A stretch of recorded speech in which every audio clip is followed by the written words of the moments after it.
विधानसभा निवडणुकीतल्या अपयशानंतर मनसेचं काय होणार हा प्रश्न सर्वांनाच पडलाय। अशातच देवेंद्र फडणवीसांनी राज ठाकरेंना महायुती सोबत येण्याची ऑफर दिली आहे। एकही आमदार निवडून न आलेल्या मनसेला सोबत घेण्यात भाजपचा नेमका फायदा काय आणि फडणवीसांच्या या निर्णयाला मित्रपक्ष साथ देणार का, पाहूया एक रिपोर्ट। महापालिकेच्या निवडणुकीमध्ये जिथे शक्य असेल तिथे आम्हाला सोबत येता आलं तर आम्ही प्रयत्न करू। मुख्यमंत्री देवेंद्र फडणवीस यांनी राज ठाकरेंबाबत मोठं वक्तव्य केलंय। विधानसभा निवडणुकीत खातही न उघडणाऱ्या मनसेला सोबत घेण्याचे संकेत फडणवीसांनी दिले। त्यामुळे आगामी महापालिका निवडणुकीत मनसे महायुतीत सहभागी होणार का याबाबतच्या चर्चांना पुन्हा उधाण आलंय। दरम्यान फडणवीसांच्या या वक्तव्यानंतर संजय राऊतांनी राज ठाकरेंवर निशाणा साधलाय।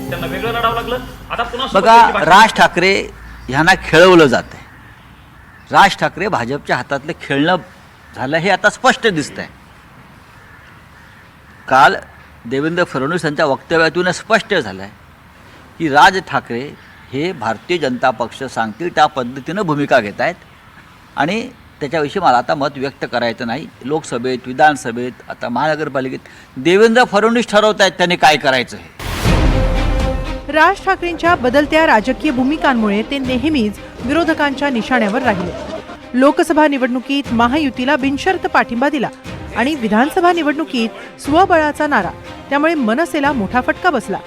राजकीय वर्तुळात राज ठाकरेंनी आपला दबदबा निर्माण केला, मात्र मतदारांच्या मनात आपलं स्थान निर्माण करण्यात मनसेला सपशेल अपयश आलं। 9 मार्च 2006 रोजी मनसेची स्थापना झाली। यानंतर 2007 ला मनसेनं मुंबई महानगरपालिकेची पहिलीच निवडणूक लढवली।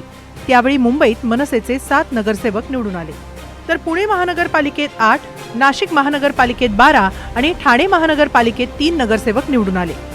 2012च्या निवडणुकीतही मनसेनं आपली चमक दाखवली। मुंबईत मनसेचे 28 नगरसेवक तर पुणे महानगरपालिकेत 29 नगरसेवक निवडून आले। नाशिकमध्ये तर मनसेनं इतिहास घडवला।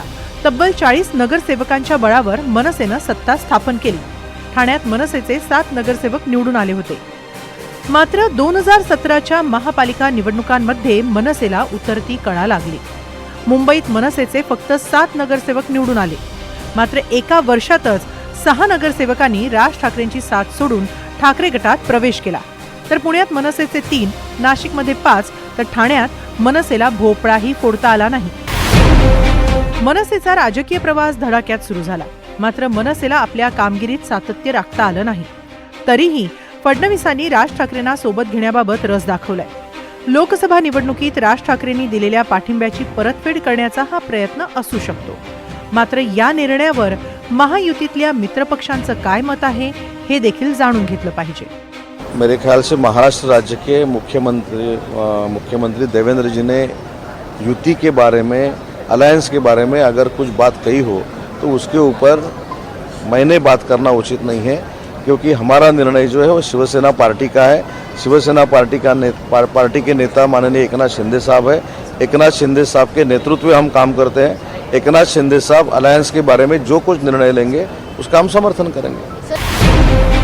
विधानसभा निवडणुकीत राज ठाकरेंची पुरती निराशा झाली आहे। पक्षाचं चिन्ह गमावलेल्या राज ठाकरेंना पुन्हा एकदा शून्यातून सुरुवात करायची आहे। त्यामुळे महापालिका निवडणुकीत राज ठाकरे महायुतीला साथ देणार का हे पाहणं महत्त्वाचं ठरेल।